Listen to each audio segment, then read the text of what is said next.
Good morning and welcome to the Hub Culture Morning News Show in Davos. Well, the chatter here has been anything but quiet. Davos is alive with high-stakes debates, from Europe's steadfast commitment to the Paris Climate Agreement, despite shifts in U.S. policy, to the growing calls for taxing the super-rich to fund environmental action. We heard that from Oxfam CEO in this very studio. Climate change remains a top priority. We're going to be discussing the Year of the Oceans in just a moment with Marisa, Chief Sustainability Officer at Standard Chartered. Speaking of the United States, we're seeing dramatic moves from the White House, new policies stirring, on this one hand, cautious optimism, on the other hand, a little bit of fright.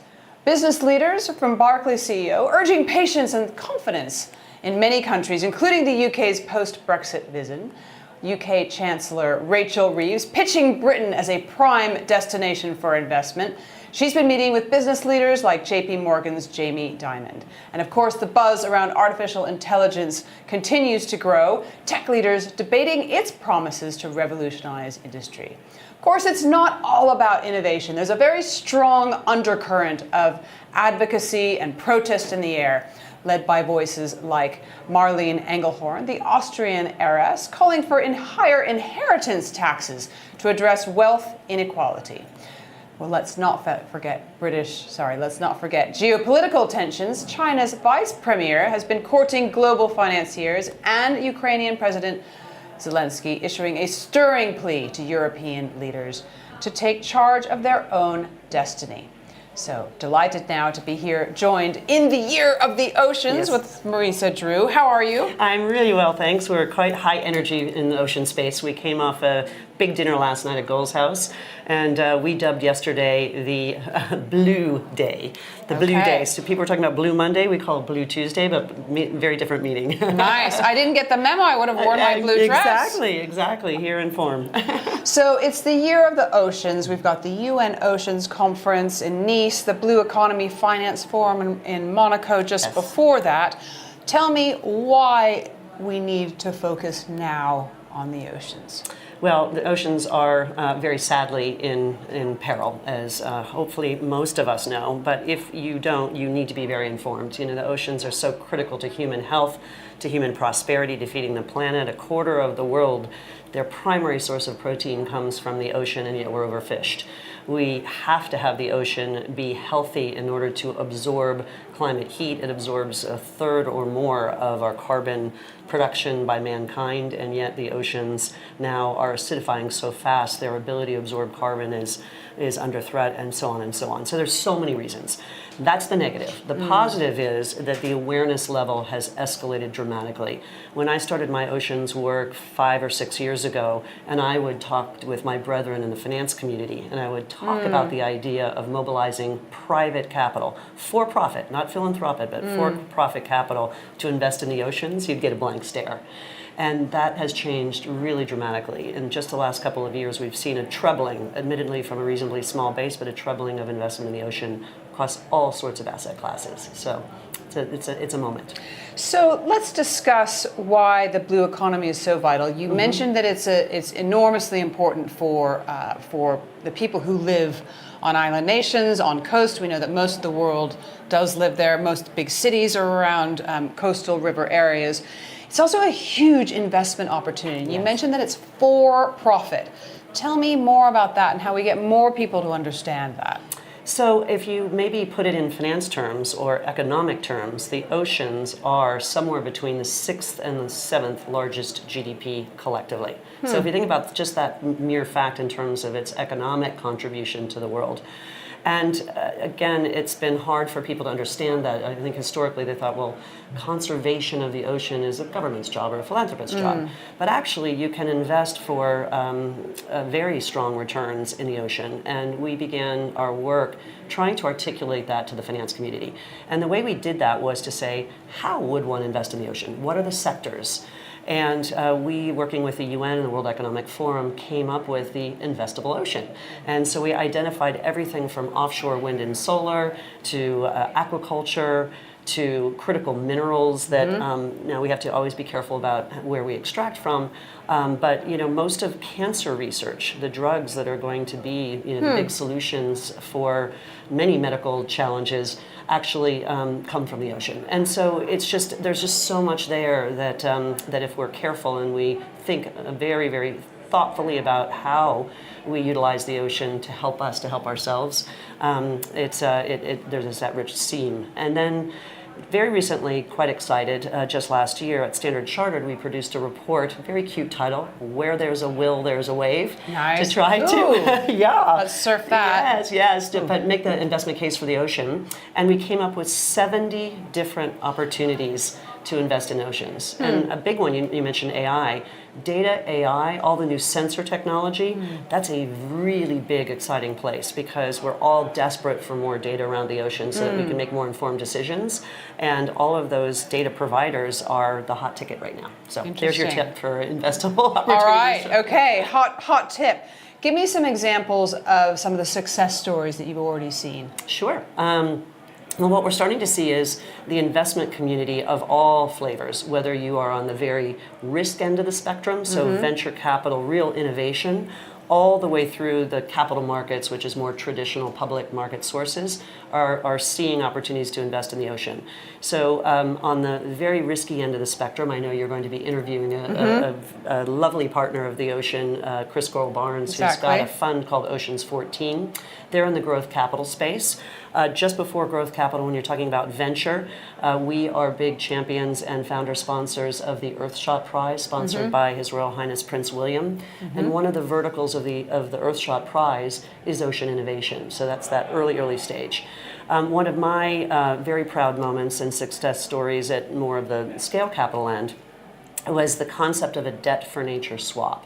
And this is where you take the stressed debt stack of typically an island nation, because they're highly dependent on healthy oceans for their economy, and you agree to refinance, reduce the cost of capital, push out maturities for that island nation on one condition, that a portion of the proceeds of that refinancing get allocated and ring-fenced very, very specifically to invest back in their oceans. And if you think about most island nations and the fiscal budgets, there are 101 priorities, and conservation ends up being very low on that spectrum, and yet it's critical to the GDP. So in doing this work, we're creating that fiscal space and that allocated capital. And the other exciting bit about Just that... on that, sure. where would they need to invest back in the oceans? What would that mean? It'll be different for every country or every island, but typically it would be areas like mangrove restoration, which not only provide great barrier protection for storm sea surge, but they also feed the plankton, which the fish feed on, and it creates a positive ecosystem. It can be for sustainable fishing practices. It can be for cleaning up the beaches or putting infrastructure so effluent doesn't go into the oceans. There are a whole host of opportunities. But the exciting thing about the debt for nature swaps, which is also a new thing in the finance world, is that every one of these that's been done, and they are scaling, by the way. The first institutional one that I did was about 200 million in size. Now we're doing these at $1 billion in terms of their total quantum. But it was the first time that a finance provider, a bank, worked in the same structure with an NGO. Wow. And that's pretty exciting, because oftentimes you think of NGOs and banks as somehow being adversaries. We've got a lot of NGOs protesting on the streets exactly. this week. And my belief is, we all want the same thing. So if we can figure out how do we help each other, and I know what I do well. I can raise capital, I can structure deals, but I'm not a biodiversity expert. I don't know what to do with that capital to make it work for the oceans. And that's where we team up with NGOs. So we've had a wonderful partnership with many of the world's leading NGOs like the Nature Conservancy, Conservation International, who are represented here at Davos. And that partnership has borne a lot of fruit. Interesting. So we talked about debt for nature swaps. What about equity? So equity is, often at that riskier end of the spectrum. So equity going into venture is very much there. We're seeing equity go into funds as LPs to then in turn invest in the ocean. I sit as an outside interest of mine on the advisory council for His Serene Highness Prince Albert, who's just launched a new fund called the Re-Ocean Fund. So that's a little bit, it's designed to be a little bit later stage. So after where Oceans 14 might play, we would be looking at companies that, or businesses that invest in the oceans, but that have a revenue, they're already revenue positive or even cash flow positive. So what we're really trying to do is slice and dice, the spectrum of finance from venture to big capital markets, and find those pipelines of opportunities for the investors to participate in. Interesting. Okay, anything in your kind of remit that besides the debt for nature swaps we could highlight? So we've just announced, or as we speak, we're in the process of announcing, I guess, something called Back Blue. And again, this idea of partnerships with other actors, like-minded actors, and the power of the collective. Back Blue is designed to galvanize big finance. So banks like ourselves, Deutsche Bank, others, have signed on to Back Blue, where what we're committing to is not only in our own operations and our finance activities to think about net zero, but to think about nature positive for oceans and everything we do. So as we start to think about what is the impact of the financing that we provide to corporates or other clients of banks, are we looking at where that capital is going? Is it doing things that nudge our clients to become better ocean stewards? So we're creating kind of that positive virtuous circle with the power of our capital. So hot off the press today. All right, hot off the press. You heard it here first. And breaking news. So thank you so much, Marisa, for coming by the Hub Culture. A pleasure Morning, to be here, and happy to be here. And now it's going to be Blue Wednesday. Blue Wednesday. Here we go. Blue and green. I mean, some of where I come from in green Monterey, is good too. We'll take green. The oceans look a little bit green. Yeah. All right. Thank you so much. Stay with us. We'll be back shortly with more on the oceans.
welcome back to the Hub Culture Morning News Show live from Davos. My name is Edie Lush. Really pleased to be joined by a friend of Hub Culture, Chris Gorell. How are you? Good morning. Great, thank you. A little bit chilly, but good. It is a little bit chilly. Co-founder of Ocean 14, also involved with the Blue Marine Foundation. Founder? Co-founder. Co-founder of that as well. So it's the year of the oceans. We just heard from Marisa Drew, Chief Sustainability Officer of Standard Chartered, and she laid out the lay of the land, why it's so important to invest in oceans, not just for ocean-based economies and people, but also for the world at large. So we know what's at risk. She also laid out the ability or the ways that we can invest in the oceans, the way to internalize the externality, if I'm being the nerdy economist that lives within. Tell me where you operate on that spectrum, first of all. So, totally agree with Marisa. You know, we believe at Ocean 14 Capital that this is the most important investment thesis of our time. If we don't have a healthy marine ecosystem, then we have no chance of mitigating the climate crisis and therefore protecting humanity. So we must do everything we can to invest in and drive a sustainable and regenerative blue economy. Ocean 14 Capital is now the largest impact fund in the blue economy, and we focus on how we're going to drive that transition of the blue economy, how we're going to invest in businesses to help those businesses grow and prosper and be better businesses economically and better businesses sustainably and be real stewards for the ocean. So there is this extraordinary convergence within the blue economy where the businesses that are the most sustainable end up being the ones that are the most valuable as well. So it's a really exciting investment thesis where it's not, you're either going to create a good business or a profitable business, you can have both. And at Ocean 14 Capital we focus on two key areas, which is food security. So we do think that the biggest threat to the planet is food systems, the destruction of biodiversity, the pollution that it's causing, greenhouse gas emissions from big food, and then of course there's the human crisis where we have a massive health crisis from diabetes, obesity. People are eating ultra-processed foods and it's causing a huge issue for human health. And Blue Foods is really a key solution to that. If it's done correctly, sustainable aquaculture is the most sustainable and efficient protein that you can create. So we invest in aquaculture and the sustainable ecosystem around that. We invest in fisheries and of course alternatives to fish protein. One of the issues with aquaculture is you're often feeding wild fish to create farmed fish. So we create alternative proteins to feed those fish. And then the other area we look at investing in is how do we protect and restore marine ecosystems? So trying to stop plastic pollution getting in the ocean, and then investing in seaweed, which is one of nature's best technologies. So give me an example of a success story that you've seen from one of your investments. So one of the investments that I like to talk about is a company called SciAqua. And this is a business we invested in about 2 years ago. It's a genetics company in the shrimp industry. Now, shrimp is something that everybody likes eating. I've seen a lot of shrimp here at Davos. People scoffing shrimp on the promenade. Shrimp, they don't have an immune system, right? So it's quite difficult to farm them. So you have a lot of farmers that are struggling in Indonesia and Thailand and Vietnam actually to grow their crop. You know, it's quite hard, the survival rate, because the shrimp don't have an immune system. So often, to your point about externalities, you're creating a lot of environmental externalities because basically you're using a lot of land, a lot of water, a lot of feed. There's a lot of excretion from the shrimp because the farmer is basically putting a lot of broodstock in to try and guarantee a yield, to make sure that they have a successful yield, because they don't know whether or not that shrimp is going to survive. What we do at SciAqua is we provide the right strain that is resilient to any of the viruses that are going to be around that year. So therefore guaranteeing the survivability for that farmer. So therefore the farmer uses less feed, less water, less land, and that there's less excretion of the shrimp. So we're improving the economics of the farmer and we're improving the sustainability. And if we've tracked the data now across the thousands and thousands of farmers that use our genetics, and their FCR ratio, which is the feed conversion ratio, so how much feed they need to use in order to get their crop. We are about 35% less than the competitors. So the farmer is actually saving a huge amount of money on their feed and getting their yield. It's a very successful company. It's has a very strong EBITDA. It's growing very well now in India, which is a big shrimp growing market, and we see a big opportunity for Aqua to become the leading genetics company in shrimp. How extraordinary. So really very modern science with with a technology, fishing, farming, which is quite old. Really interesting. What else? I think, your point, that's what we see as the huge opportunity across the entire sort of fish farming industry, is that you have, quite an old, established, existing industry that has been slow to adopt new technologies and new innovations that are coming into the space. And that's where we see at Ocean 14 Capital a huge opportunity to help and support these companies, to help them with new innovations, help them with new technology, bring our operating and our intelligence skill to help these companies scale. So we just invested in a company called Aqua Manager, which is the leading company in providing the, if you like, the sort of the hardware and the software to help fish farmers be more efficient. So help them with their precision feed. So obviously feed is the most expensive asset that a farmer buys, but often a lot of it's wasted because you can't, you don't have the right sort of data to know where the feed goes, exactly how much the fish are eating, to manage that distribution.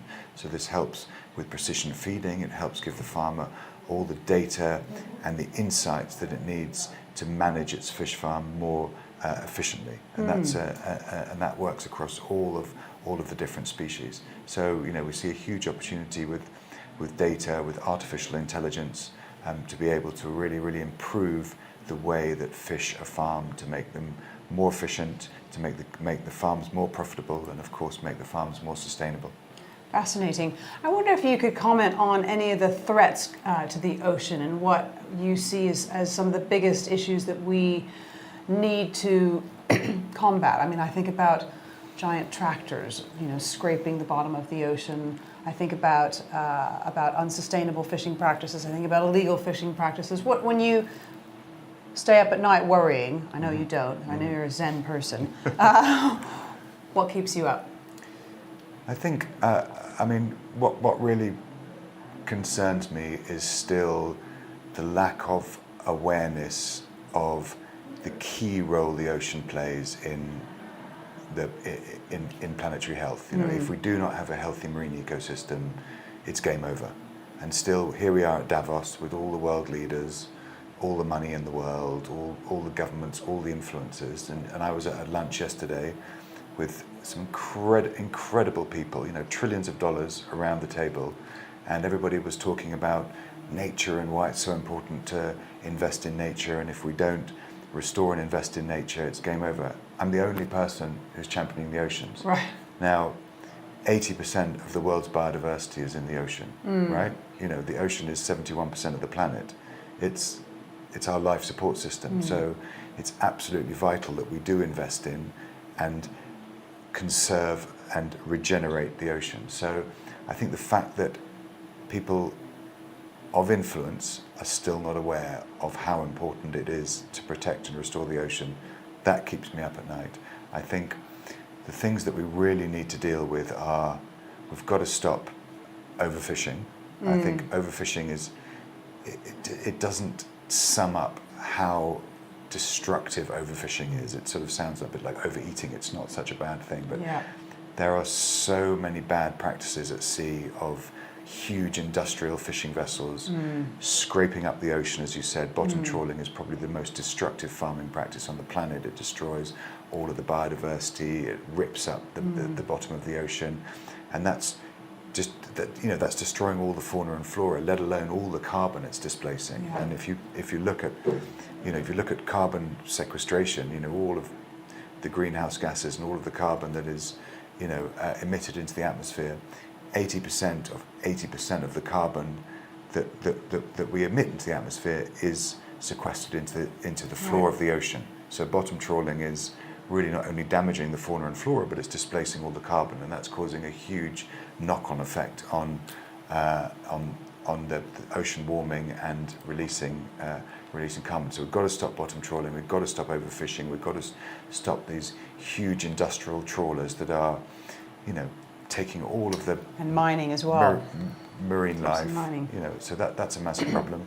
But we need to restore the ocean back to life. We need to keep the living creatures in there. We need to protect it to make sure that the coral has a chance of surviving. And the ocean, which is our largest carbon sink, if there's no living creatures in there, then the ocean will struggle to do the job that it's doing, which is sequestering all the carbon. So we've got to protect and restore the ocean. All right, as more if to our do. life depends on it, because it does. Okay, there we go. Sobering. Yeah. With hope. Yeah. Chris Gorell, thank you so much Thank for you very stopping much. by Thank Hub you. Culture, the morning show here in Davos, and I'm Edie Lush.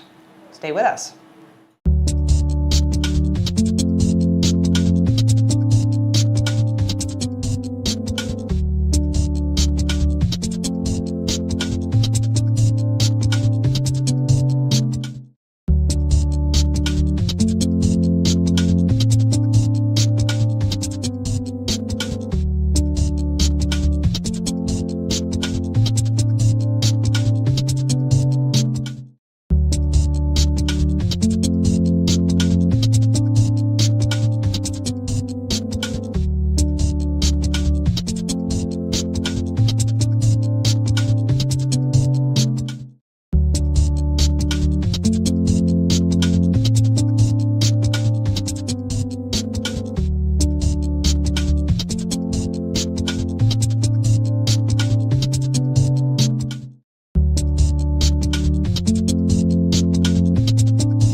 Welcome back to the Hub Culture Morning News Show live from Davos 2025. I'm Edie Lush. Really pleased now to turn our focus from the year of oceans to something much more personal, which affects millions of women, in fact, millions of people around the world every year. And that theme is domestic violence.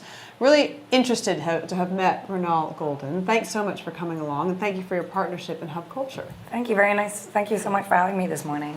You are the author of the Getting Out Guide. I am. The vice chair of Rice University Tapai Center. Yes, and that's one of the reasons why I'm here at the Brain House. Okay, so we had a conversation yesterday and it was incredibly sobering. You're able to share your personal story, which is not an easy one, but you're sharing it in order to help many other people. Can you give me the scale of the challenge that mostly women face with domestic I can. abuse? So the shocking statistic that I found out when I started doing research about my experience is that 1 in 3 women, according to the Department of Justice of the United States, will during their lifetime experience domestic violence, intimate partner violence, or abuse. And what that includes is either physical violence, PTSD, sexual violence, financial violence. And when I learned that, I was shocked because you always think that you're the only one. I want to add to that, though, that 1 out of 9 men will go through the same thing in their lifetimes, but they do underreport because men, there's a huge stigma and even bigger shame when it comes to men going through domestic violence. And then 1 out of 2 members of the LGBTQ community will actually experience some kind of abuse or domestic violence or intimate partner violence during their lifetime. So the numbers are huge, and that's just in the United States. If we take a global picture, it's actually even worse than that. Absolutely. In the US, there are reporting structures, there are support structures, there's more equality for women. LGBTQ rights are much more respected than in many other parts of the world. And we don't have to talk about regions, but we know in certain places women have absolutely no rights, and even worse if you're a member of the LGBTQ community. Would you share a little bit of your story, just to hear, so we can hear how a very accomplished, educated person, it can happen to anybody? Absolutely, yeah. I'm more than happy to speak about it. As you said, like when you have 2 law degrees and you're working in the corporate environment, you don't think that abuse or domestic violence can happen to you because the assumption is that this is something that happens in certain communities. So I met a person who overwhelmed me with attention and compliments and bonded with me very quickly and told me how wonderful I was. The person made me feel safe. I started to trust them, this whole process that was happening in my body and my mind and everything else. And by the time the small jabs and the slants to who I was as a person or towards my behavior or to the way that I look started, by that time I trusted this person so deeply, I had bonded with him so deeply that my mind kept telling me, this is out of character for them, this is not who they are. At the same time, the person would apologize for the things that they did or notice that I was feeling offended, so would do something nice for me, would give me a compliment. And so I felt like it was an equilibrium. But what I didn't realize is that allowed the person to get more and more control over me as a human being. By the time the person physically hit me, which doesn't happen in all abusive relationships, you can be in an abusive relationship for 40 years and the person will never lay a hand on you.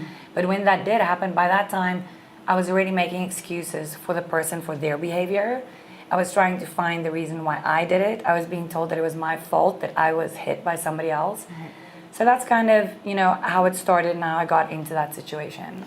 Tell me, you've written a book which is coming out soon, and Yes. this is about how to get out and your advice for people. And actually, it's a really broad and specific techniques to get yourself out. Give us what you're recommending. Okay, so what I found in a lot of the books that I was reading when I got out is that there was no practical advice about what to do, and I'm a very practical person. So I try to figure out, how do you get a victim completely out of abuse in a situation where they will not go back into another abusive relationship and not go back to their partner.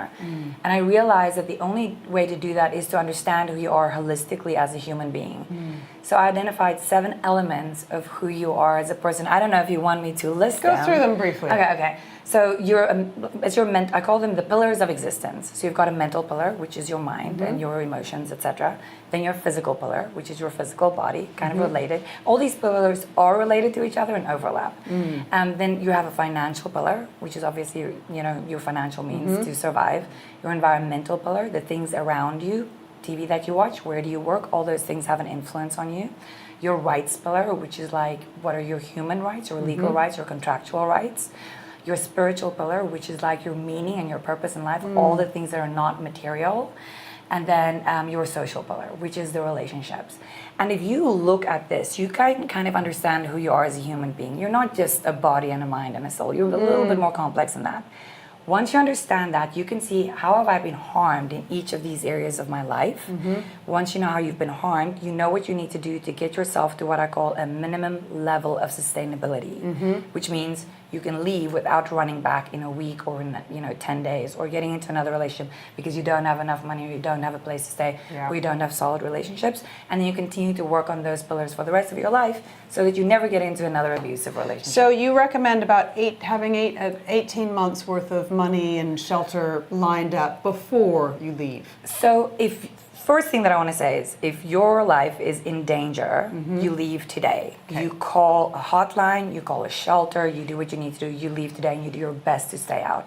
If you don't have to run, if it's emotional abuse, financial abuse, or something else where your life is not in danger, yes, it's much better to plan than to run. Because the reason why I say 18 months of runway is that it's going to take you that long to break all the bonds and all the control and all the mental manipulation that your abuser was able to control you with.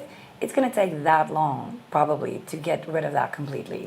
Okay. And even then, it will be a process, but I say take 18 months because that gives you a good start. Okay. Finally, can you tell us the day that you left? What happened?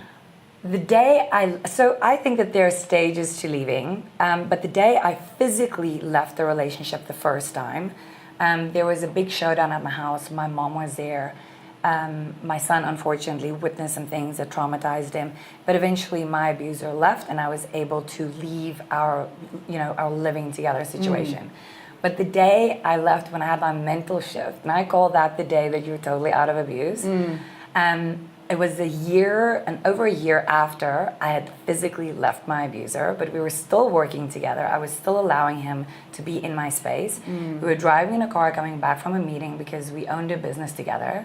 He was screaming at me the way that he used to. And for the first time, I was like, this isn't right. This is not okay for him to do this to me. And I said to him, and I stopped the car and I said to him, you have to get out of the car. And he was kind of shocked because I never responded like that. And he continued screaming at me. And I said to him, there's a police station down the street.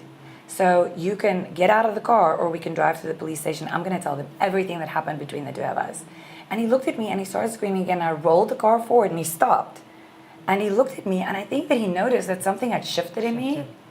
And he got out of the car and that was the last time that we spoke to each other directly. The very last time. And that was my mental shift. I was out and free, and it's like a light went on in my life. I saw everything in Technicolor for the first time. I was like, I'm done.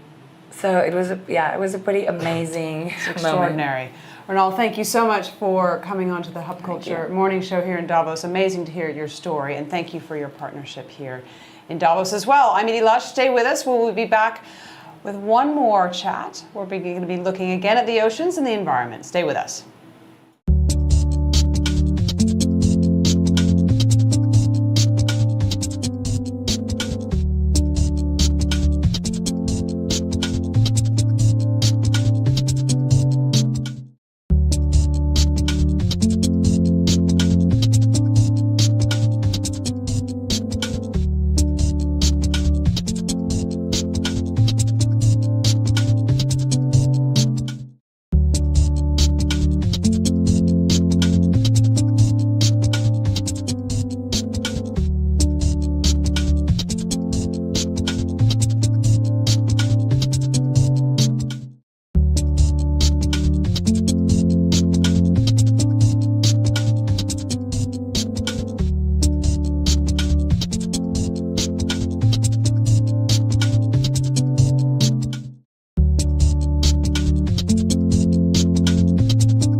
I'm Edie Lush here at the Hub Culture Morning News Show from Davos. It's 2025.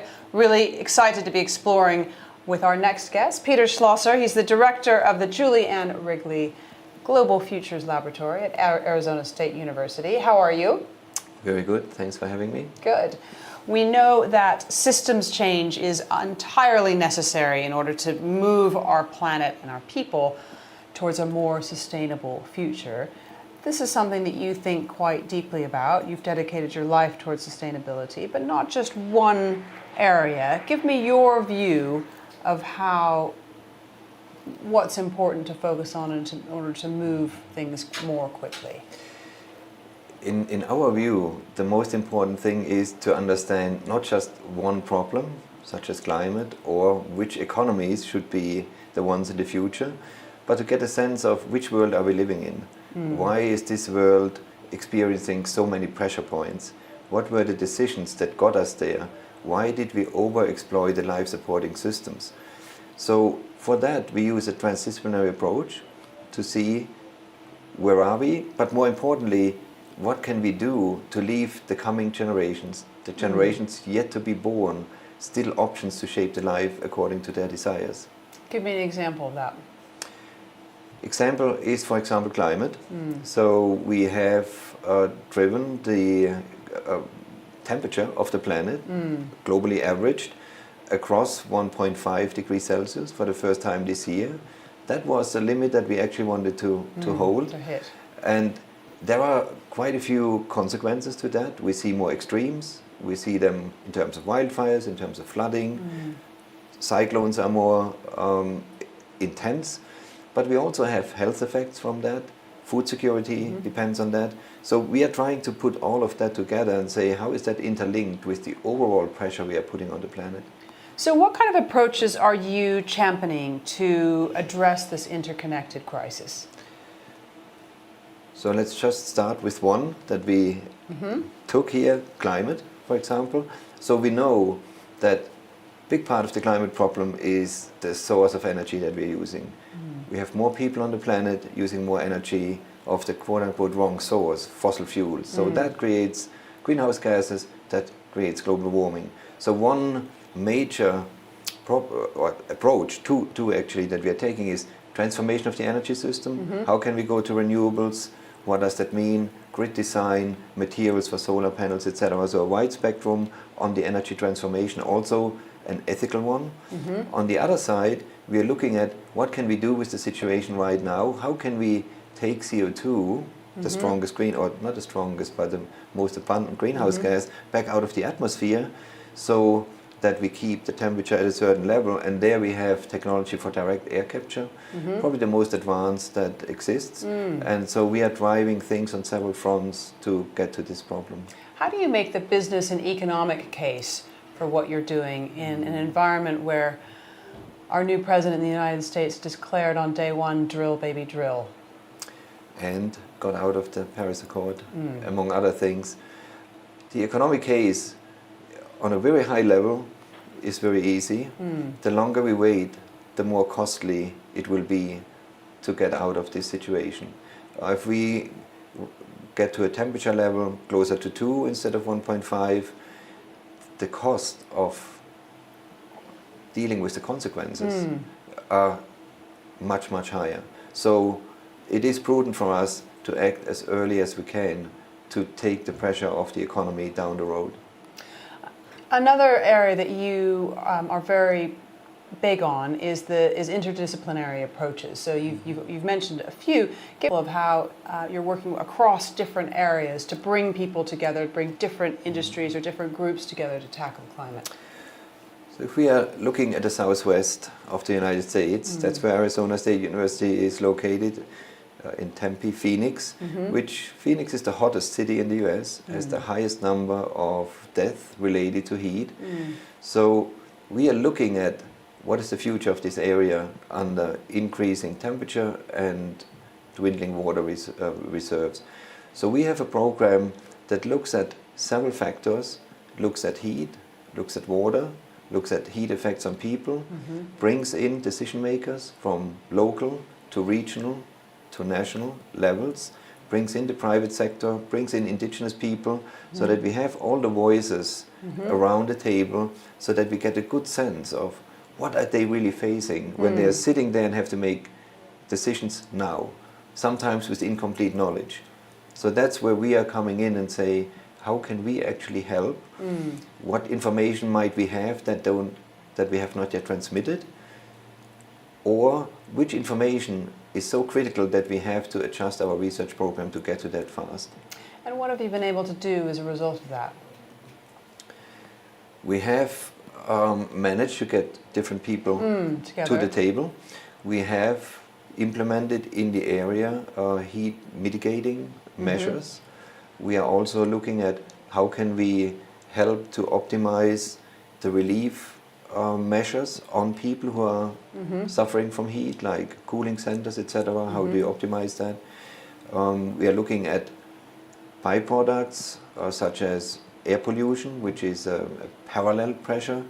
How can we actually understand how these pressures are having impact on people at the same time? So we are really working closely with the regulatory agencies, with the political decision makers. The effect on health is significant as well. And the Right. impact on hospitals. I've interviewed quite a few people, emergency doctors, who in the recent years have never seen quite so many people coming in the emergency room with the effects.